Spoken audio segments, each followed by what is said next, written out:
The room went silent, not because a price had been named, but because the most dangerous man in the room didn't look at the money. He looked at her, the maid, and in that moment, everything changed.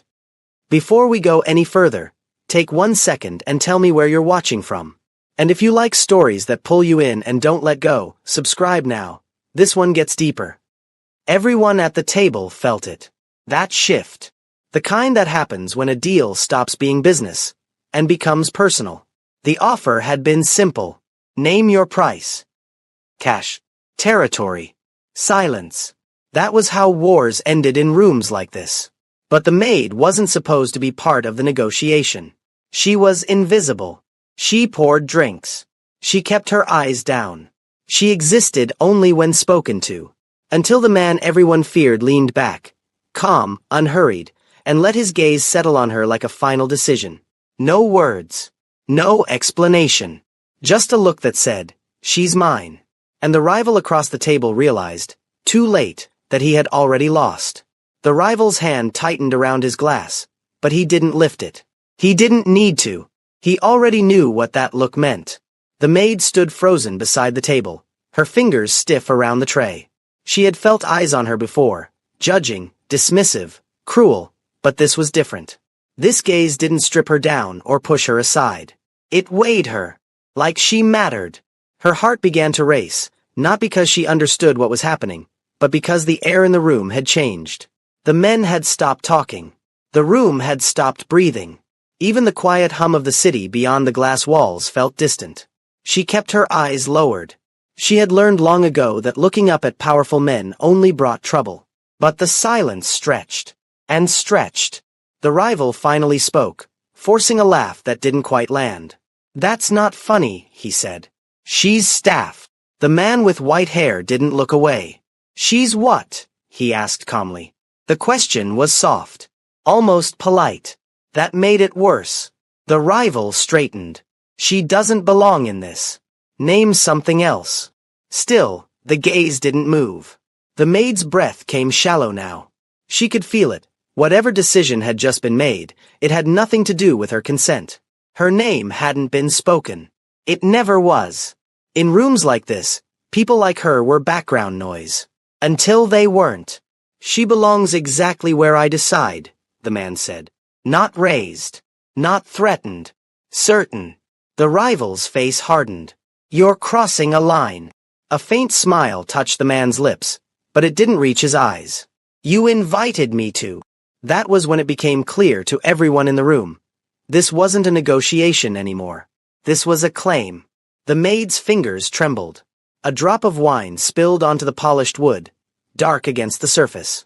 She moved to wipe it instinctively, murmuring an apology under her breath. No one acknowledged it. Except him. "Leave it," he said. She froze again. That was the first time he had ever spoken directly to her. 2 words. Calm. Controlled. But they landed heavier than any shout she'd ever endured. Slowly, she straightened, her eyes lifting despite herself. Just enough to meet his gaze.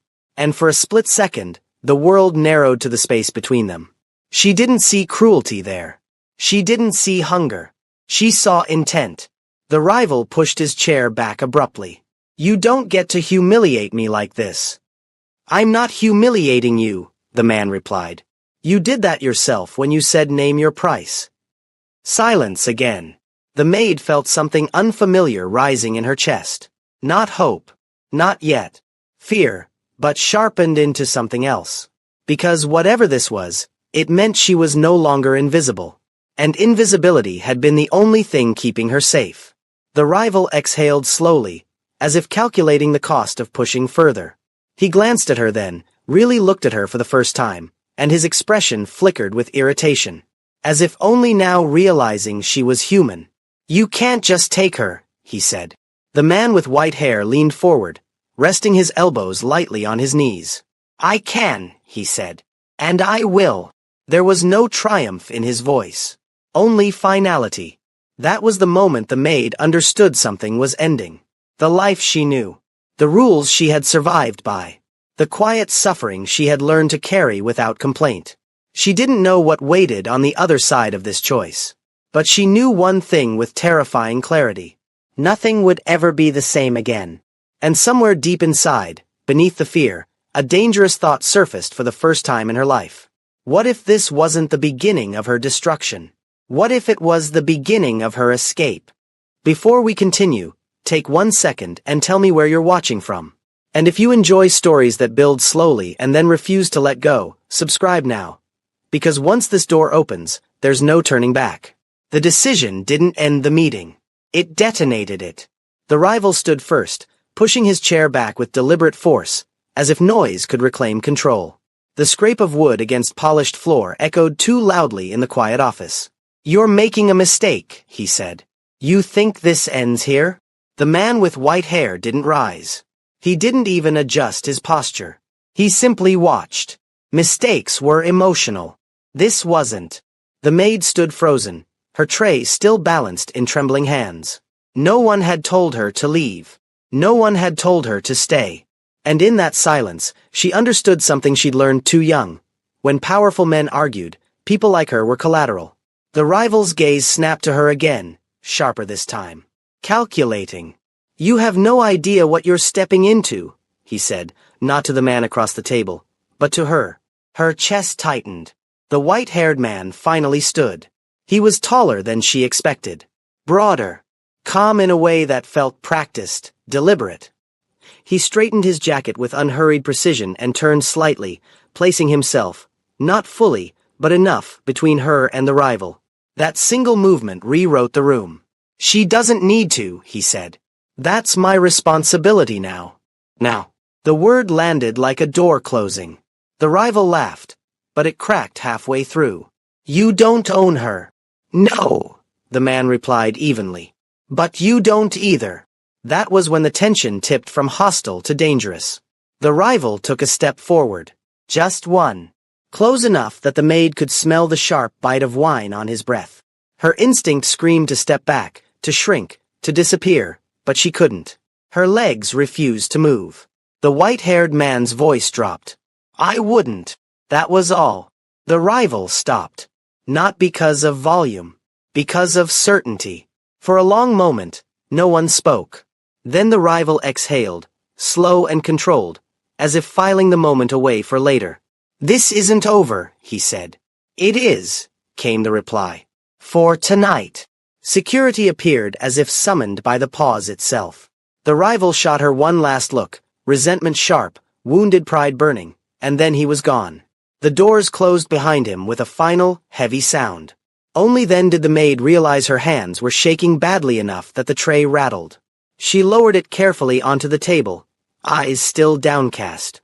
"I'm sorry," she whispered. "I didn't mean to spill earlier." The man turned to her. Up close, his presence was overwhelming. Not loud, not aggressive, but precise.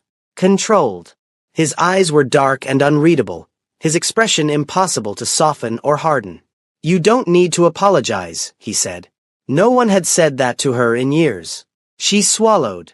"Sir, I should return to my duties." "You won't be," he replied. Her heart stuttered. "I'll have my people take care of the details," he continued, already moving toward the door. "You'll come with me." The word with echoed louder than it should have. She hesitated. I don't have permission." He paused, just long enough to glance back at her. "You don't need it." She followed him out of the office on legs that barely felt like her own. The elevator ride down was silent. Too silent. The kind of silence that pressed against her ears until her thoughts grew louder than reason. Where were they going? What did he expect from her? Was this protection, or another cage? She kept her eyes fixed on the numbers lighting up above the doors, counting them like a lifeline. When the elevator stopped, she expected the cold night air. Instead, she was guided through a private underground garage toward a black car that looked more like a statement than transportation. A man opened the door for her. "For you," he said gently. She hesitated again. The white-haired man watched her from the other side of the car. Not impatient. Not irritated. Waiting. She slid inside. The door closed with a soft, final click. As the car pulled away, the city lights streaked past the windows like something she was leaving behind rather than traveling through. She clasped her hands tightly in her lap, knuckles pale. "I don't understand," she finally said. Her voice came out small. "Why me?" The car was quiet for a moment. "Because you were never meant to be invisible," he said. That wasn't an answer. But it wasn't nothing either. They didn't speak again. When the car stopped, she looked up at a place that didn't feel real. Tall gates. Clean lines. A house that looked less like a home and more like a fortress built for comfort rather than war. Inside, everything was quiet. Soft. Warm. A woman approached her almost immediately. Older, composed, with eyes that saw without judging. "You must be tired," she said kindly. "Come. I'll show you where you'll be staying." Staying. The word echoed again. The room she was given was larger than the space she had shared with two others back at the house she came from. The bed was untouched. The sheets smelled clean. There was a bathroom attached. Private. She stood in the doorway, unable to cross the threshold. The woman noticed. "Is something wrong?" She shook her head quickly. "No. I don't want to do anything wrong." The woman's expression softened. "You're safe here." Safe. She nodded, though she didn't yet know what that meant. That night, she lay awake listening to the unfamiliar quiet. No shouting. No slammed doors. No footsteps pacing outside her room. Just silence. And somewhere beneath the fear and uncertainty, something else began to stir. Relief. The next morning came too quickly. She rose early out of habit, dressing carefully in the same worn uniform she'd arrived in. When she stepped into the hallway, she expected to be corrected. Redirected. Ordered. Instead, she was met with calm greetings. Nods. Respect. It unsettled her more than cruelty ever had. She was pouring tea later that morning when she felt it again, that unmistakable awareness of being watched. She didn't need to look up to know who it was. Still, she did. Their eyes met across the room. There was no hunger there. No judgment. Only assessment. Thoughtful. Measuring. And something else she couldn't name. He looked away first. That should have comforted her.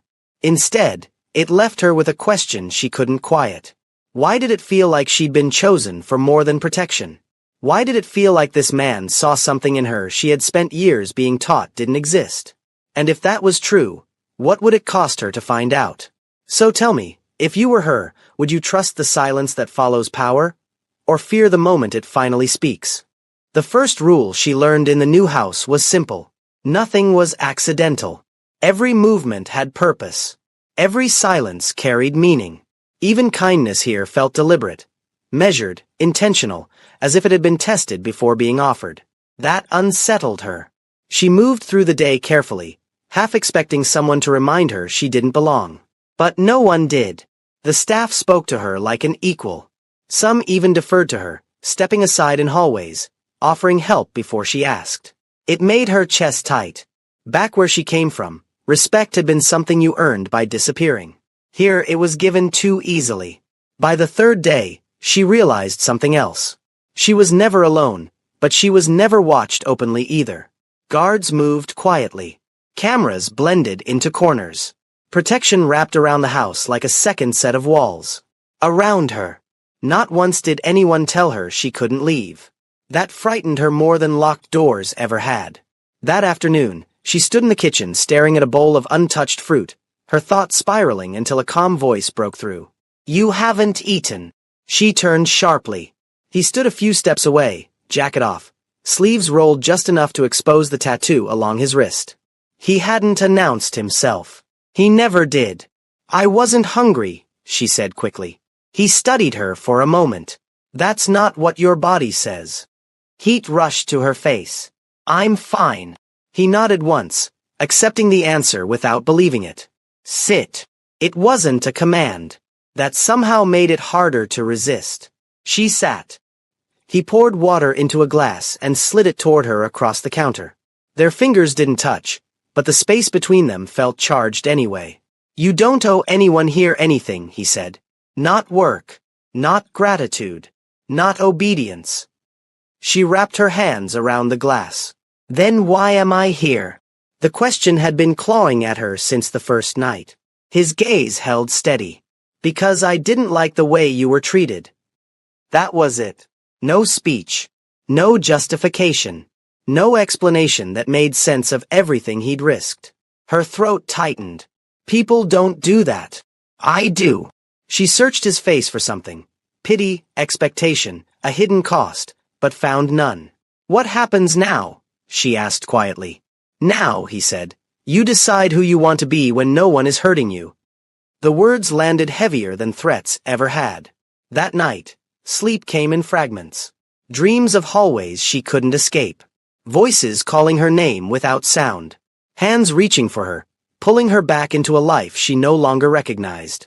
She woke just before dawn, heart racing. For the first time in years, there was no immediate fear waiting for her when she opened her eyes. Only space. By the end of the week, the world outside the gates remembered her existence. It happened in a grocery store. She had insisted on going herself. Small things first, she'd said. Independence in pieces. The older housekeeper had smiled and agreed, assigning a guard who kept his distance, pretending not to watch. She was comparing prices when she felt it. That old sensation. The one that told her to brace. She turned slowly. Her former life stood a few feet away. The woman's eyes raked over her first, head to toe, lingering on the new coat, the calm in her posture, the absence of fear. Then the man beside her noticed too. Recognition hit like a slap. Well, the woman said sharply. Look who decided to upgrade. The air thinned. I didn't know they let staff wander off now, the man added. Or did you run away? People nearby pretended not to hear. They always did. She felt the familiar instinct rise, apologize, explain, shrink, but something stopped her. Not strength. Not confidence. Distance. She wasn't theirs anymore.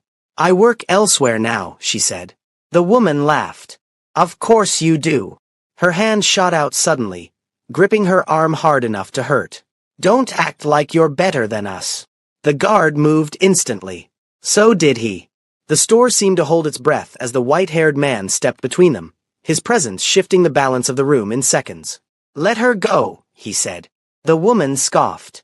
Who do you think you are? He didn't answer her. He looked at the man instead. The one who had signed her paychecks. The one who had looked away every time she cried. Recognition flickered. Fear followed. Hands released her arm immediately. You don't touch what's under my protection, he said softly.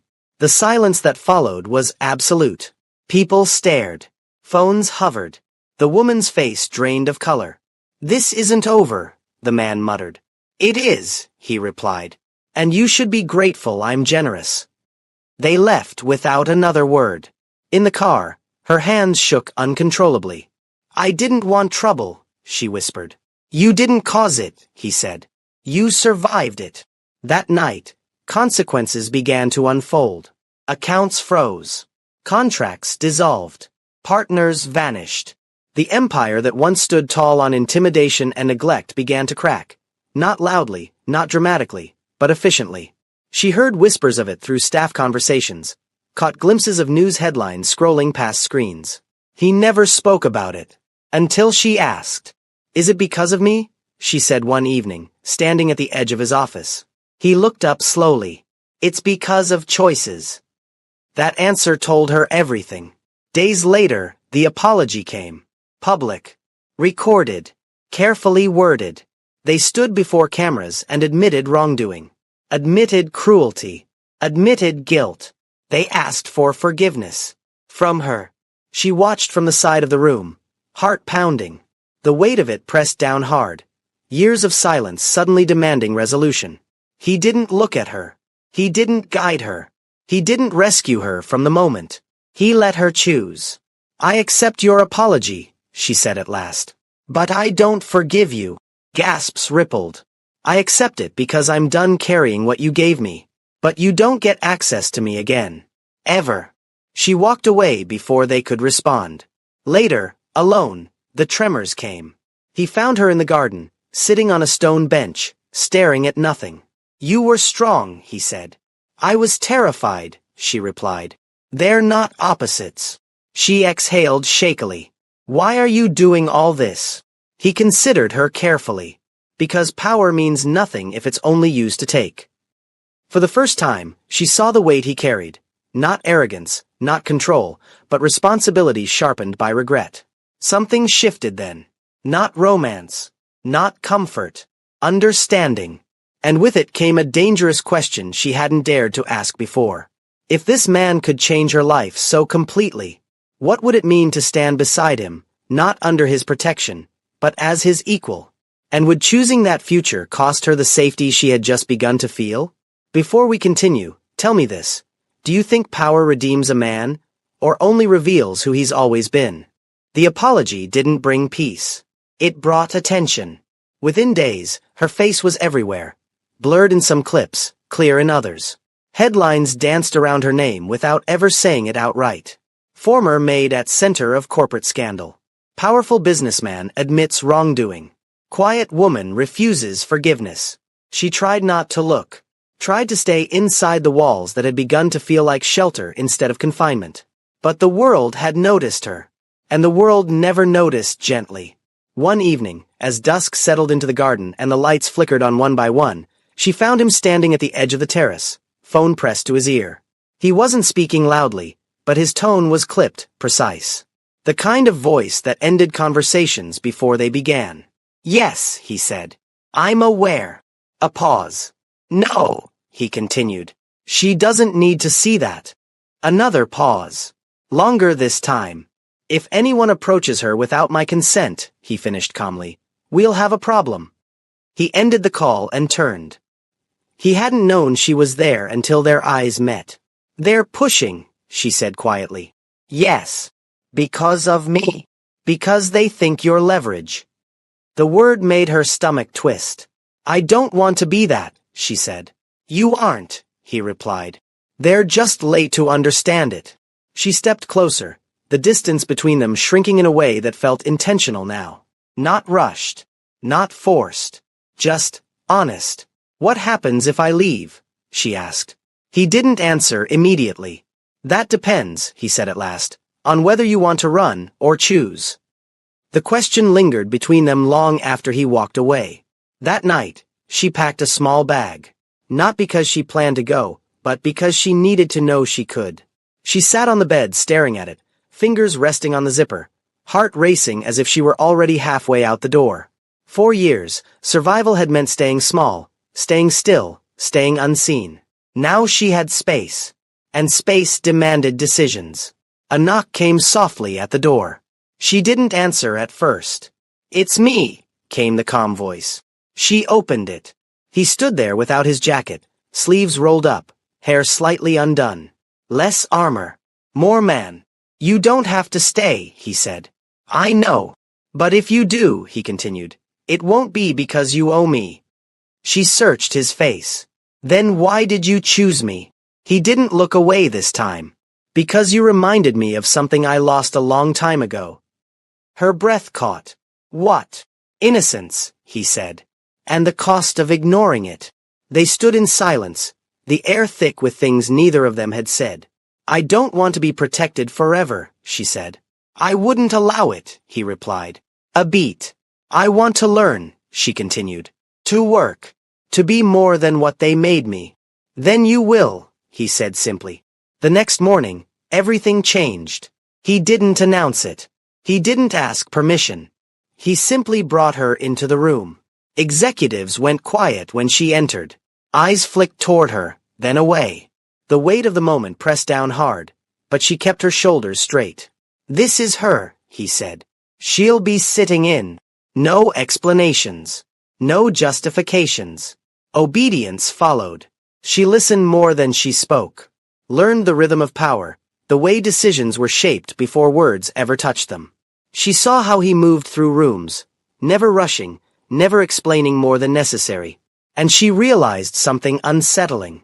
He wasn't feared because he was cruel. He was feared because he was fair and unstoppable.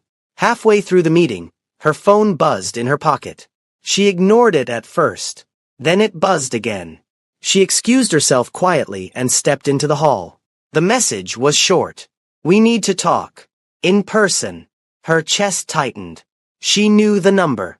She showed it to him when she returned. His jaw set, not in anger, but in calculation.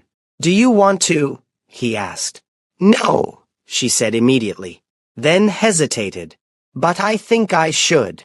He nodded once. "Then you won't go alone." Before we continue, if you're still with me, pause for a second, like the video, subscribe if you haven't, and tell me in the comments. Would you have gone back to face them, or blocked the number and moved on? They met in a quiet restaurant. Neutral ground. Public enough to stay civil. The woman looked smaller than she remembered. The man older. Stripped of the power they once wore so easily. "You look well," the woman said stiffly. "I am," she replied. They stumbled through apologies again. Less polished this time, more desperate. Talked about pressure. About misunderstandings. About consequences. She listened. Then she stood. "I didn't come for this," she said. "I came to make something clear." Their eyes locked onto hers.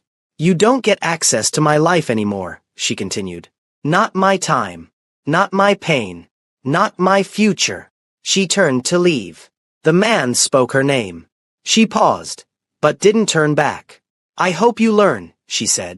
"But you won't learn from me." Outside, the night air felt lighter. He was waiting by the car. She didn't speak until they were inside. "I was afraid," she admitted.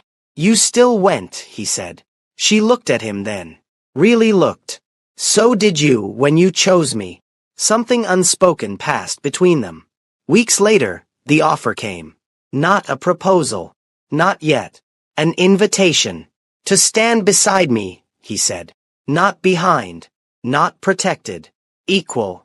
Her pulse quickened. "And if I say no?" "Then I'll respect it," he replied. "And protect you anyway." She smiled faintly. "You don't make this easy." "I don't want to." She stood at the window that night, city lights stretching endlessly beyond the glass. Once, that view would have terrified her. Reminded her how small she was. Now, it felt like possibility. But possibility always came with a price. And as she turned back toward him, one final question settled heavy in her chest. One that would decide everything that came next. Was she ready to stop being the woman who survived, and become the woman who chose? Before we go any further, take a moment and tell me where you're watching from. And if you've stayed with this story this long, subscribe now. Because what happens next isn't about rescue anymore. It's about choice. The invitation didn't come wrapped in ceremony. No flowers. No speech. No promises dressed up as guarantees. It came quietly. He placed a thin folder on the table between them one evening, the city glowing behind him like a living map of everything he controlled. He didn't push it toward her. Didn't open it. Just let it exist. "When you're ready," he said. She stared at it for a long time before touching it. Not because she was afraid of what was inside, but because she knew what opening it would mean. Crossing a line she couldn't uncross. "I don't want to be saved," she said finally. He nodded once. "I never tried to save you. I don't want to be protected like a possession." "You aren't. I don't want to owe you my life." His gaze softened, not weakened, but human. "Then don't." She opened the folder. Inside were plans. Not contracts of ownership. Not restrictions. Opportunities. Education. Access. A path forward that didn't erase where she'd come from, but didn't trap her there either. "You built this for me?" she asked. "I built it with you in mind," he replied. "The rest is yours." The words settled slowly, like snow that didn't sting when it touched skin. Days passed. Then weeks. She studied, learned, spoke more in rooms that once would have swallowed her whole. She stumbled, corrected herself, asked questions without apologizing for them. And something shifted, not just in her, but in the way people looked at her. They no longer saw the uniform she used to wear. They saw her presence. That unsettled some of them. It angered others. The pushback didn't come loudly at first. It came in murmurs, side glances, invitations that stopped arriving, smiles that didn't reach eyes. Then it came directly. A meeting she wasn't supposed to attend. A room filled with men who remembered her silence and resented her voice. One of them laughed when she spoke. Another interrupted her.